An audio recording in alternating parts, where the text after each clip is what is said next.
গুটি গুটি পায়ে যাত্রা শুরু করে ইতিমধ্যে 1 বছর পূর্ণ করল আগরতলা গভর্নমেন্ট ডেন্টাল কলেজ। এই উপলক্ষে সোমবার আগরতলার রবীন্দ্র শতবার্ষিকী ভবনে প্রথম বর্ষপূর্তি অনুষ্ঠানের আয়োজন করা হয়। এদিনের এই অনুষ্ঠানে অতিথি হিসেবে উপস্থিত ছিলেন মুখ্যমন্ত্রী অধ্যাপক ডক্টর মানিক সাহা।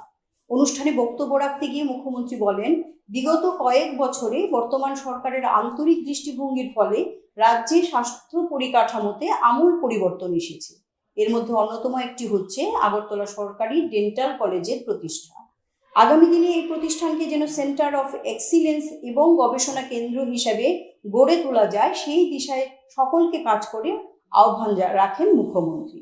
এদিনের এই অনুষ্ঠানে মুখ্যমন্ত্রীর পাশাপাশি উপস্থিত ছিলেন রাজ্য সরকারের স্বাস্থ্য ও পরিবার কল্যাণ দপ্তরের সচিব ডক্টর সন্দীপ আর রাঠোর, অধিকর্তা ডক্টর সুপ্রিয় মল্লিক প্রমুখ।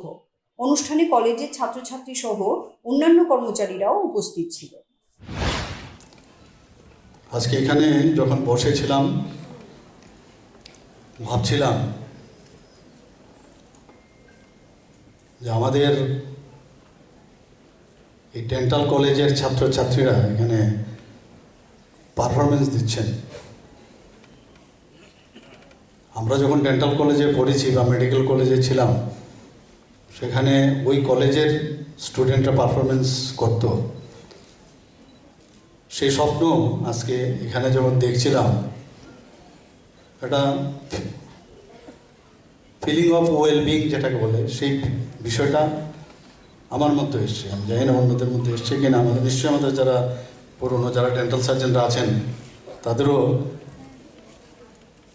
আজকের দিনটা মনে রাখার মতো। ফাউন্ডেশন ডে মানে একটা ডেজিগনেটেড ডে, আমরা সবাই জানি। এই দিনে আমরা চলতে থাকবে, এটা প্রথমবার, দ্বিতীয়বার এভাবে চলবে। মাননীয় সেক্রেটারি মহোদয়, চিফ সেক্রেটারি মহোদয় বলেছেন যে 50 বছর পরে যখন যারা আজকে ফার্স্ট ইয়ারের ব্যাচে প্রথম ফাউন্ডেশন যারা পার্টিসিপেশন করেছে বা ফ্যাকাল্টিরা সবাই, কলেজের অন্যান্য কর্মচারীরা, তারা কিন্তু মনে করবে যে আমরা ফার্স্ট ব্যাচ, আমরাই প্রথম foundation day, designated foundation day আমরা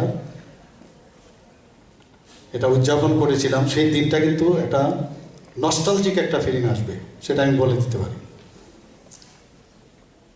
যেভাবে মাননীয় প্রধানমন্ত্রীজি চাইছেন বিশেষ করে নর্থ ইস্টার্ন রিজিয়নে ইনফ্রাস্ট্রাকচার ডেভেলপ করা, সেটা কিন্তু আমরা সবাই বুঝতে পারছি যে উনি বারবার বলছেন যে ভারতবর্ষ তবেই ডেভেলপ হবে যতক্ষণ ধরে নর্থ ইস্টার্ন রিজিয়ন যদি ডেভেলপ না হয়, ভারতবর্ষ কখনই ডেভেলপমেন্ট হবে না। Siri TV, channel for news and entertainment.